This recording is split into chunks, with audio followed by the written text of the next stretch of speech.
So that was kind of the starting point of something real right there. That was the moment I knew that CJ was going to be my guy.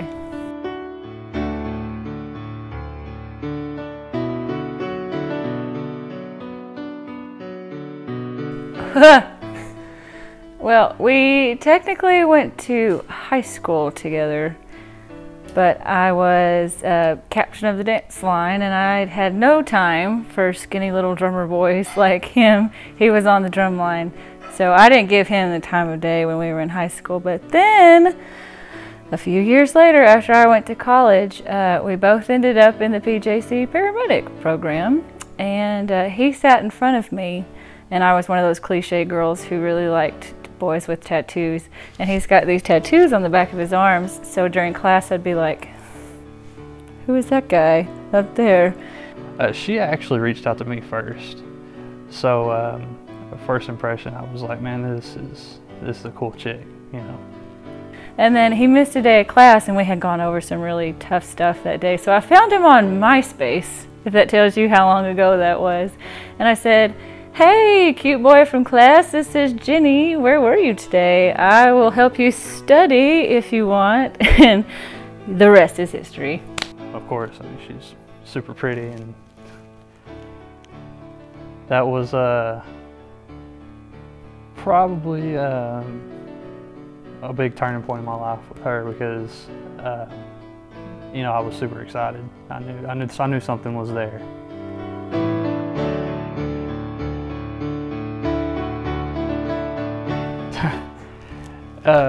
Man, they took her in immediately. I mean, everybody loves her, and that was really what I knew. I knew she was going to be a keeper because, you know, everybody accepted her right away, including my best friends. So, you know, high school friends and people that I've hung on to for a long time, they took her in right away. So I knew that she was going to be the one for me. I believe Mom and Dad were excited to meet him. I waited a little while to introduce them because I wanted to be sure, because CJ's predecessor was not a nice person, and I wanted to be really sure when I introduced him to my family. And they immediately took to him, and it was all great, fine and dandy. Even my friends were like, yay, finally a nice guy. And I was like, yay, finally a nice guy too. And now we're all mutual friends all together like one big happy family.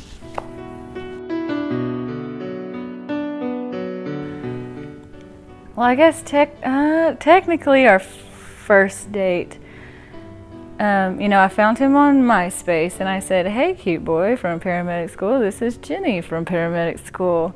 I'll take you to go eat ice cream. I had found out that he had never had peppermint ice cream before, which is my all-time favorite flavor of ice cream. So of course I was like, you want to go get some? I got introduced to peppermint ice cream for the first time, and I thought it was the worst thing in the world. I was afraid to try it. I wouldn't try it. It wasn't until like the second or third date that she actually got me to try it, and peppermint ice cream is the bomb. So that's what, man, it wasn't anything extravagant. We hung out at Brahms, and we chatted for a couple of hours straight, and then we ended up going to a movie. I forgot what movie we were supposed to go see, but he ran into an ex, which was not fun, but he got kind of upset, and I didn't want him to be sad because I kind of like this guy. So I said, you know what? We're not going to the movies. Come on, we'll go do something else. So we just drove around Paris, and it was the middle of the night. I don't know where we were going to go, but I ended up telling him about the building next door to the Gibraltar in downtown Paris. I think it's called the Belford Apartments, and you can sneak in. It's abandoned, you're not supposed to. A little trespassing, and we went and we just sat up on the roof and chilled for hours that night. And it's about 5 stories up, so you can see all of downtown Paris, and the stars were out, and it was really romantic. And that was the first time he held my hand. So I'm going to consider that our first date. It was really sweet, and all the lights were shining, and all the stars were shining, and we're sitting in the top of this abandoned building. So yes, perfect. I think it might have been after our little Belford date. And we came back to my house and we were hanging out in my room. We were actually at her house watching a movie late one night, and it kind of built up, and we were real, both kind of taking everything real slow from the get-go. He kept playing this game where he would like get real close to my face. It was like he wanted to do the little Eskimo kiss thing, but he would get nervous and pull back. And I was like, oh, what are you doing? And then he'd get real close and try to do the little Eskimo kiss thing, I think. And then finally he just went in for it and gave me a cute little peck. I finally kissed her, and it was one of those, like, it took you long enough things, so. And I think that was our first kiss, because I remember being like, "Aw, you're so nervous, it's so cute." But yeah, I think he made the first move.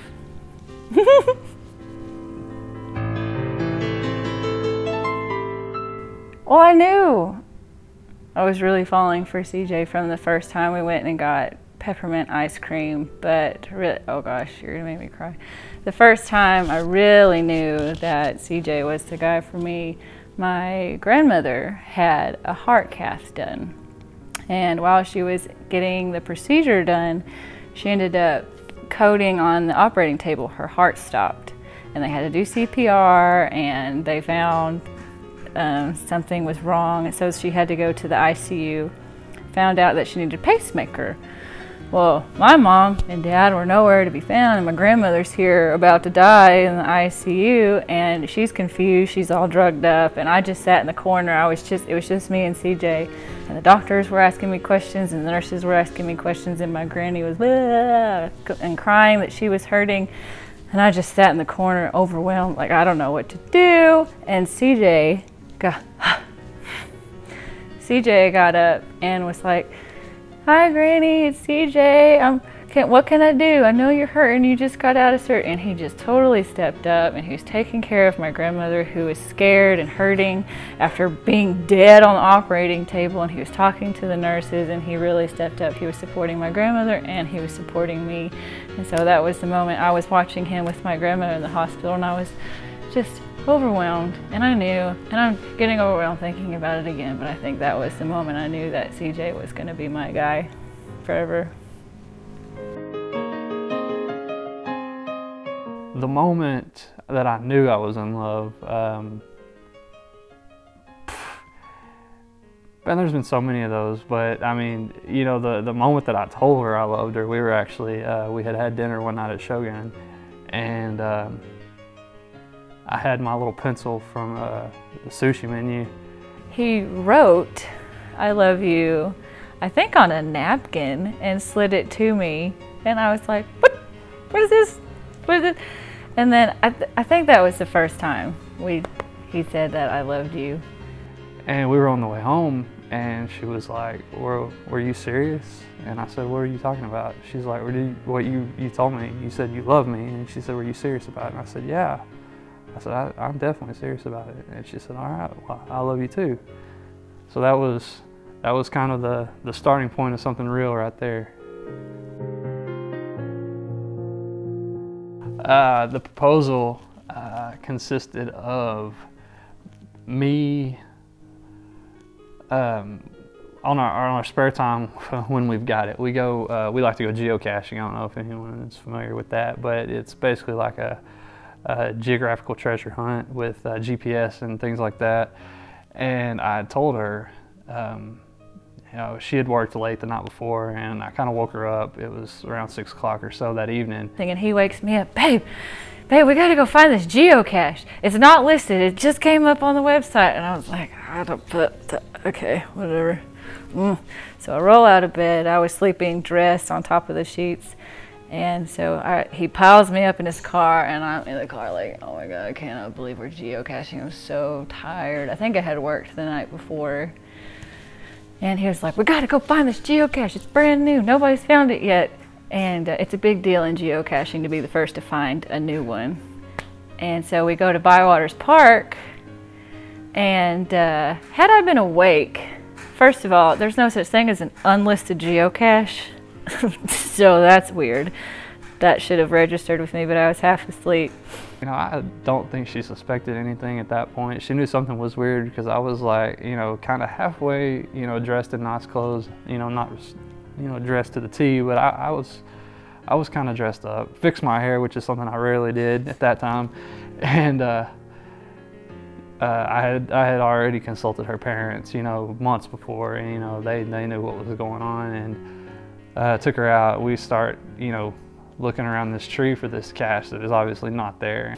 And he was like pulling me all over the park. He was like, I think it's over here. I think it's over here, which is also odd because you can't find a geocache without your cell phone GPS thing. And he was like just going off the cuff. And he's got me looking all around this tree trunk, and I'm still asleep, and I'm just like, let's find this thing. Golly, I'm so tired. What is he doing? And he's talking about how much he loves me and this, that, and the other, and I was too asleep to really care what he was saying. I'm looking for this geocache. And then he gets down on one knee, and then I was like, whoa, now I'm awake. What are you doing? What is happening? Oh my gosh. And I finally told her, like, you know, this is the closest I could get to the Belford, because now it's you know, it's locked down tight. They've prevented all trespassing. And I said, this is the closest I can get you to the Belford. You know, this is one of the first places we went on our first real date, and you know, that's where, at that point, that's where I had to ask her to marry me. He's down on one knee, and I was awake then, and he opens this little box, and my ring was in there, and I said, I think I said yes. I was kind of nervous and excited, and yes, and then I hugged him, and I did such a good job of keeping it dried up and not crying. I really wanted to. And I hugged him, and I said I loved him, and I was so excited, and I was awake. And you know, she teared up a little bit, but what she had not known at the time is that I had her parents off in the corner of the park, and they filmed the whole thing. And then he says, look right over there.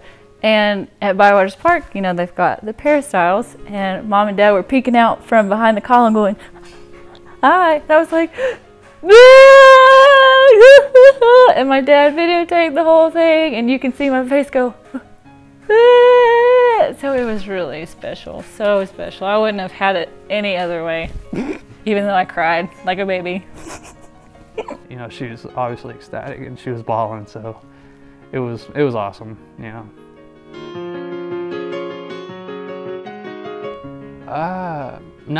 No crazy nicknames or anything like that, you know. She's always my baby, she's babe, you know, whatever.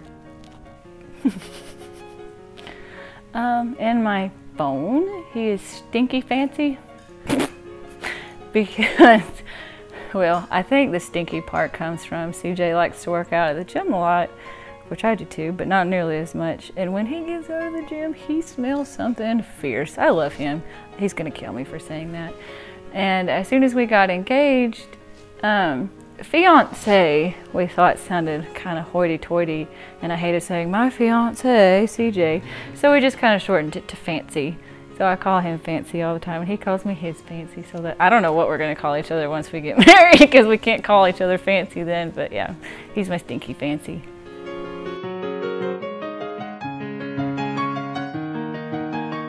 I'm scared to death. Not because I don't want to marry CJ, but you guys can't see it, but here off of camera there is a gigantic pile of decorations that somebody's gonna have to put up.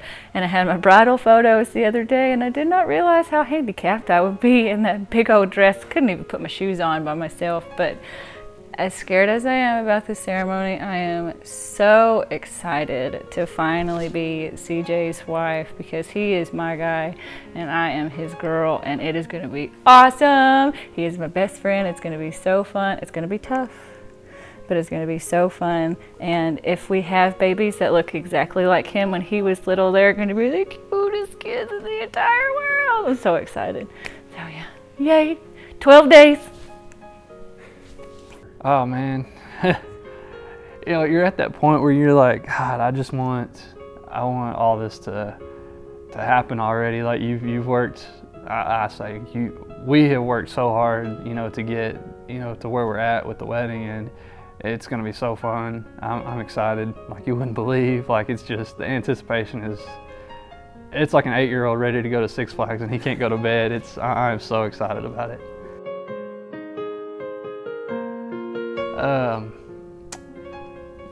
Here we are, babe. June 21st. It's gonna be the best day ever, obviously. And I hope you're ready to put up with me for the next 80 years because, you know, I'm all yours.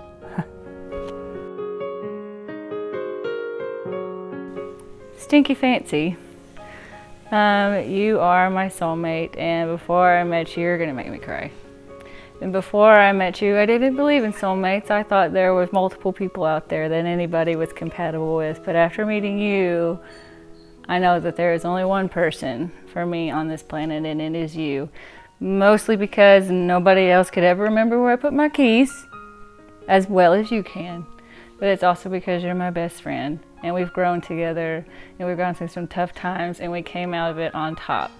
And I know that our life together is going to be so fun, and it's going to be so great, and we're going to have the cutest little babies because they're going to look like you.